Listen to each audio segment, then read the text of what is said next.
Ayun, so hello guys. Ayun, magandang umaga, tanghali, gabi sa lahat. Ayun. So, magre-reaction na naman tayo. Ayun, so syempre bago tayo mag-proceed sa ating re-reactionan, ayan. So, syempre mag-shoutout muna tayo. Ayun, shoutout sa lahat ng ating mga ka-jumcar dyan, sa lahat ng ating mga sumusuporta, sumusubaybay kay Elton Vlog. So ayun na, nabubulol-bulol si Elton Vlogs guys. Ang sakit ng ulo ko kahapon pa. Sobrang sakit guys. Parang, alam mo yung ano, kalahati lang yung sumasakit sa ulo ni Elton Vlogs. Hindi ko alam kung bakit. So ayan, shout out syempre kay Kuya Val Santos Matubak. Ayan, syempre sinusubaybayan natin ang ating nag-iisang iniidolo sa charity, sa pagcha-charity. Kasi nasa kanya na lahat. Ayan, syempre shout out sa iyo Kuya Val. I love you, I love you, I love you, I love you, I love you lagi. Ayan. Ayun, napanood natin si Kuya Val, no? Umaakyat sa bundok. Mga ganun dati, ha?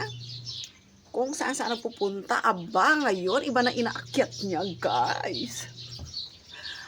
Ang bubong. Diyos ko, nakita ko si Kuya Val. Kuya Val, sabi ko, Diyos ko, baka malaglag ka dyan. Diba? Ang dami pa namang, ang dami pa namang tawag nito. Mga nagka-crush sa'yo, mga ganyan-ganyan. Oo. Diba? Ang daming sumusubaybay sa'yo, marami kang fans, marami kang basher, mga ganun. Lahat nasa sa'yo na. Oo, mamahagi ka naman. Ayan.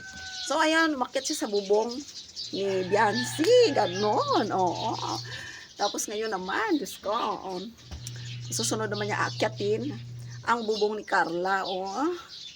Kuya Val, pakiakyat din ang bubong ko. Hindi, charot lang. Wala naman akong bahay, guys. Diyos ko, nakikibubong lang tayo. Oo, Diyos ko. Ayun na nga, guys, no. So, ayan, syempre, nire-repair. Ayan. So, nag-post si Kuya Val. Ayan.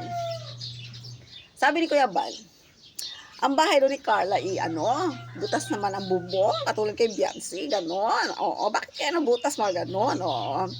Aba, may mga pilosopo doon, mga nagko-comment, ganon. Alam nyo guys, kahit kaninong bubong, mayaman ka man o mahirap ka man, naturalmente, di ba? Nagkakaroon talaga ng diferensya yan, mga ganon. Oo. Wala namang material dito sa mundo na hindi nasisira. Lahat nasisira. Puwera lang ang salita ng Panginoon. Ha? Tandaan niyo yan, ha? So, ayan. Pupuntahan naman ni Kuya Val, no? Sa sunod niyang misyon, ang bahay ni Carla. Ayan.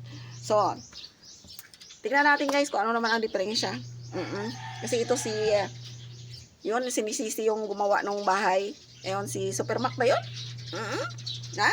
Ayun, so yun, papaliwanag na yung tao. Ayaw tanggapin yung paliwanag niya. Ewan ko sa inyo, bakit ayaw nyo tanggapin yung paliwanag ni Supermac, ha?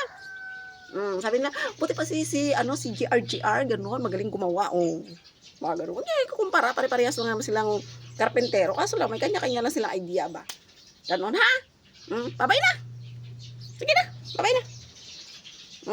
Ano pa mga, comment kayo dyan, ha? Ayan, kung ano masasabi ninyo. Kung magiging okay ba ang pagpunta ni Kuya Val doon sa bahay ni Bibi Carla, panoorin natin, subaybayan natin. Bye guys!